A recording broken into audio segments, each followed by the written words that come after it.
it's Christine, also known as Ivy Winter. Thank you for joining me for another Wedding Wednesday. First, I want to apologize for not having one last week, but there really wasn't a lot to talk about, and I didn't want to just make a video for the sake of making a video, so I kind of held out a bit. But today I've got a couple of things that I'm going to talk about. So first, we got our invitations in already. We ordered them because we already knew the design that we wanted. We knew about it for a while now. We kind of picked our invitation design along with our save the date design, and we just waited on ordering them because we didn't really need them yet. We figured we'd order them, they'd come in like June, and then we'd send them out in August, so it'd be plenty of time to put them together. And then, surprise, Minted.com sent it to us in like less than a week, which is like absurd. They came so fast. They were supposed to take 2 to 3 weeks. So we got them already, which is great. I haven't really done anything with them because it's so early still. But we already knew that we were gonna go with them again. You know, we use them for save the dates. We picked a similar design for invitations. We'll probably go back to them for table numbers and thank you cards and all that, because you can buy a lot of items within a design suite, so it all kind of, you know, works together.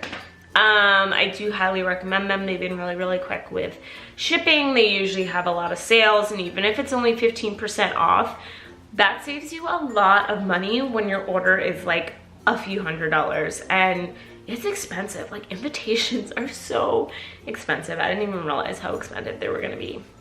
Yeah, so let me show you guys those. There's a lot of different pieces to the invitation. I'm just showing you a couple. I'm not like showing the envelopes and all of that, but so these are the actual invitations that we've got. We went a bit informal with our wording. A lot of people will do, you know, along with their families, or they will mention the family, or, you know, they talk about how it's being thrown by this person's parents or that person's parents or whatever, and like, that's not really the situation we're in. We're also not very formal people, so we didn't do the super formal wording. On the back is all of the directions, wedding schedule, which is like a very quick, like, this is when you should arrive, this is when the ceremony is, and this is the whole time frame of, like, you know, the reception. We also re-included the wedding website information on here, even though it was already in the save the dates. We say that the registry and the hotel info is on the wedding website. It's really important that you put that information on again, even though it already was in the save the dates. You never know what people do the save the dates, and you want them to have that information, especially if that's where all like the big details live. And then we also have instructions to RSVP, what date they should be RSVPing, and that they can also do it online. So we're giving them the option of either sending in by mail or doing it online on our website. I think that's a really good balance, because we have some older folks who are not really internet inclined, and then, you know, a lot of our friends will probably just RSVP on the website. Speaking of RSVPs, here are our RSVP cards. We're keeping them very simple. We do not need to put food or meal information on here. We already confirmed that with our caterer. Some of them want to know ahead of time, and so maybe you've gotten this before, where it says like check off your meal, and you have to say if I'm having the chicken or the beef or vegetarian or whatever. Luckily for us, that's not something we need to worry about on our invitations ahead of time. They will be taking the orders as they happen during the wedding.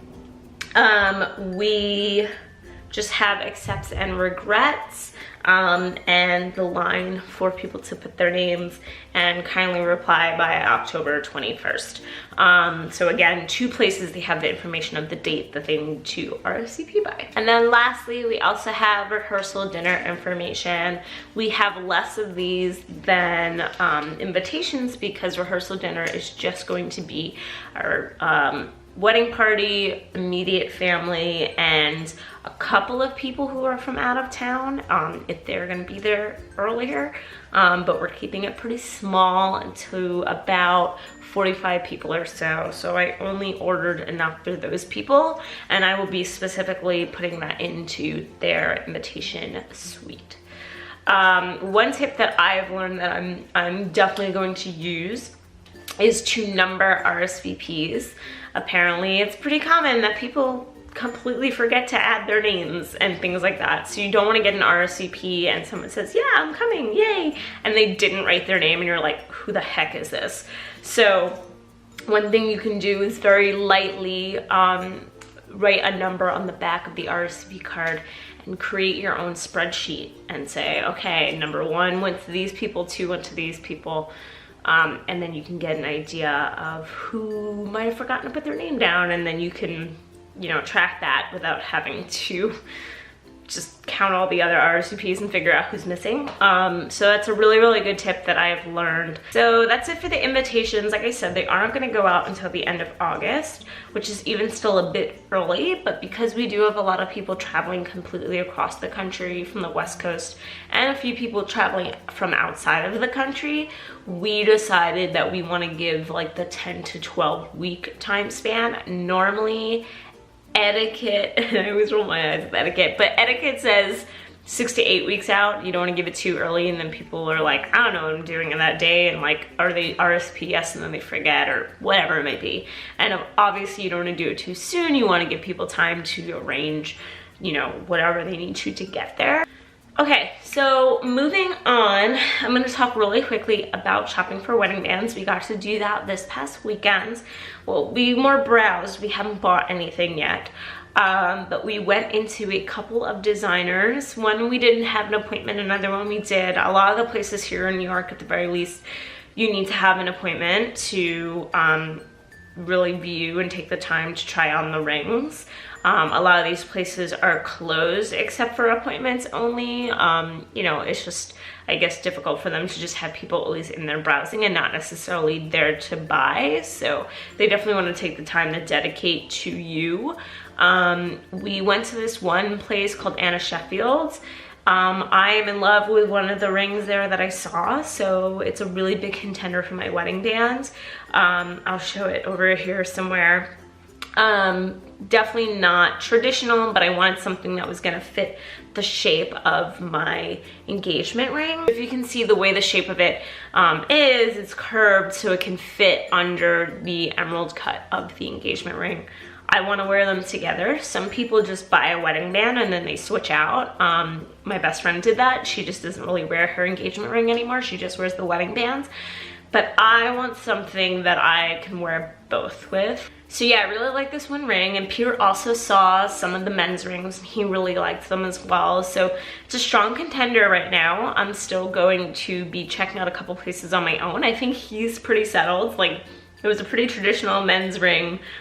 He doesn't want a ring that's like, I don't know, has too much going on. So he was like, no, this is it, this is what I want. So I might check out 1 or 2 more places, but right now this particular ring is definitely calling to me. So that's where I'm at right now. Lots of stuff. Tomorrow is 6 months till the wedding exactly. So that is kind of crazy. I'm in this weird in-between right now where a lot of things are done and we're not quite there yet for all the things that need to be done that maybe we need RSVPs for or whatever. So I feel like I don't have a lot to do and it feels weird. Like, I just feel like I need to do things. But yeah, that's where we are right now, about 6 months out now, which is crazy. If you guys enjoyed this video, please like it. Please subscribe if you want to see more content. I do Wedding Wednesdays almost every Wednesday when I have things to say. And I do other videos. I do vlogs, I do Disney stuff, which is a big part of what I do. So if you want to see that, please subscribe. If you have any questions about anything I've talked about, certain vendors, you know, anything else, minted, whatever it might be, let me know in the comments below. I will be sure to answer them. And that's it. I hope I see you guys next week. Bye.